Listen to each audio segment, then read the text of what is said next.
Hello everyone, आज हम videos के माध्यम से ये मासिक राशिफल पर चर्चा करने वाले हैं। जून माह का जो मासिक राशिफल है, ग्रह के गोचर, ग्रह के प्लेसमेंट, ग्रह के अकॉर्डिंग किस प्रकार से प्रभाव डालेगा, इसके बारे में जानेंगे। हाँ, 2025 का जो जून महीना है, ये सभी राशियों के लिए किस प्रकार से प्रभाव देने वाला है, इन चीज़ों को हम जानेंगे। देखिए, साथ में आप सबके लिए जनपत्री भी होगी, जिसके थ्रू आप इजीली समझ पाएंगे कि आप सबके जनपत्री में ग्रह का प्लेसमेंट, गोचर दृष्टि किस प्रकार से है। इन चीज़ों को जानने में आपको यहाँ पे जनपत्री के माध्यम से काफ़ी सहयोग मिलेगा।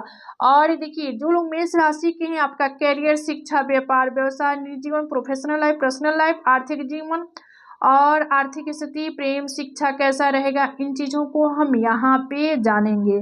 तो चलिए, पहले हम जनपत्री की तरफ बढ़ेंगे। और ये जनपत्री जो है, ये मेष राशि वालों के लिए है। तो देखिए, पहले यहाँ पे लग्न में ही आपके व्यक्तित्व में शुक्र का प्लेसमेंट है और सूर्य बुध देखिए एक साथ कंजंक्शन युक्ति में है। यहाँ पर एक सुंदर सा प्यारा सा राज्यों का निर्माण करके धन भाव में बुद्धियादित्य योग राज्यों का निर्माण करके सूर्य बुध प्लेस है। गुरु आपके 3rd हाउस में है, मंगल आपके 4th हाउस में है, केतु आपके 5th हाउस में है, राहु आपके 11th हाउस में है, शनि आपके 12th हाउस में है। कुछ इस प्रकार से ग्रह का प्लेसमेंट है। चलिए, शुक्र जो है, यहाँ से इनकी 7वीं दृष्टि जो होगी, अब दृष्टि पर विचार करेंगे। शुक्र की 7वीं दृष्टि 7th भाव पे, सूर्य बुध के पास एक ही दृष्टि है, इनकी सामूहिक दृष्टि जाएगी 8th भाव पे। गुरु के पास 3 दृष्टि है, तो गुरु यहाँ से इनकी ये गुरु 3rd हाउस में, तो इनकी 5वीं दृष्टि 7th पे, 7वीं भाग्य भाव पे और 9वीं दृष्टि डिजायर यानी 11th भाव पे।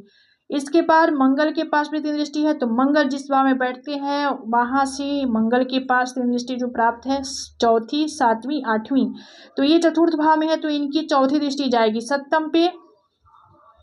मंगल की 7वीं दृष्टि जाएगी 10th भाव पे, मंगल की 8वीं दृष्टि डिजायर पे। केतु को भी गुरु दृष्टि प्राप्त है, तो केतु यहाँ पे 5th भाव में है, तो यहाँ से इनकी 5वीं दृष्टि भाग्य पे, 7वीं डिजायर पे, 9वीं दृष्टि केतु की जो होगी लग्न पे होगी। इसके बाद राहु, देखिए राहु के पास भी 3 दृष्टि है, तो राहु 11th भाव में है, तो यहाँ से इनकी 5वीं दृष्टि 3rd हाउस पे, 7वीं पंचम पे और 9वीं दृष्टि 7th भाव पे।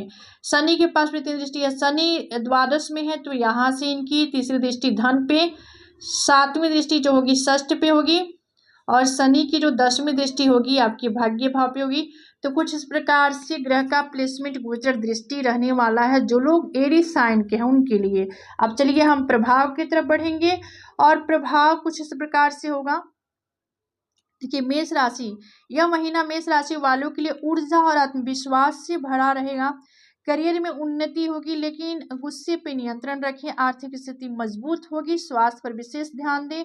अननेसेसरी खर्चे से बचाव रखें, क्योंकि यहाँ पे आपका नरगल इधर उधर के खर्चे भी दिखाई दे रहे हैं। चूंकि ये यहाँ पे शनि भी आपके 12th भाव में है, खर्चा और व्यय के भाव जो है यहाँ पर है, तो कुछ इस प्रकार से कंडीशन होगा। वही विद्यार्थियों के लिए समय मिला जुला रहने वाला होगा। दाम्पत्य जीवन में सामंजस्य होगा, यानी वैवाहिक जीवन में सुख शांति तो रहेगी। भाग्य में जो पूर्व से अड़चनें बाधाएं थी, वहाँ यहाँ पर उससे आपको मुक्ति मिलेगी। भाग्य आपका सपोर्ट करेगा। ये स्वभाव आपका थोड़ा सा मूडी हो सकता है, यानी ये जून महीना में आप थोड़ा सी आप मूडी नजर आएंगे। कामकाज को लेकर स्थिरता बनाए रखें और कनेक्टिविटी आपकी बढ़ सकती है। बिजनेस व्यापार में विशेष लाभ होगा। जिम्मेदारियां से जी न चुराएं, यानी अपनी वास्तविकता में रहें। शुक्र आपके लग्न में है, तो ये आपके लग्जरियस में, सुख सुविधा में भी वृद्धि करने वाले हैं। तो कुछ इस प्रकार से कंडीशन रहने वाला है।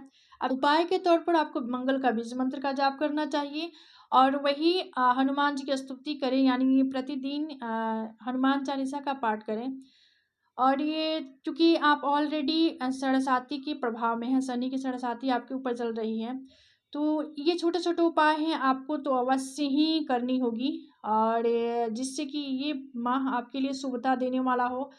तो कुछ इस प्रकार से प्रभाव और कंडीशन रहने वाला है। चलो, एरी साइन के हैं। तो आज का विषय यही समाप्त होता है। मिलते हैं अगली वीडियो में एक नए विषय वस्तु के साथ। तब तक के लिए धन्यवाद। राधे राधे। हर हर महादेव।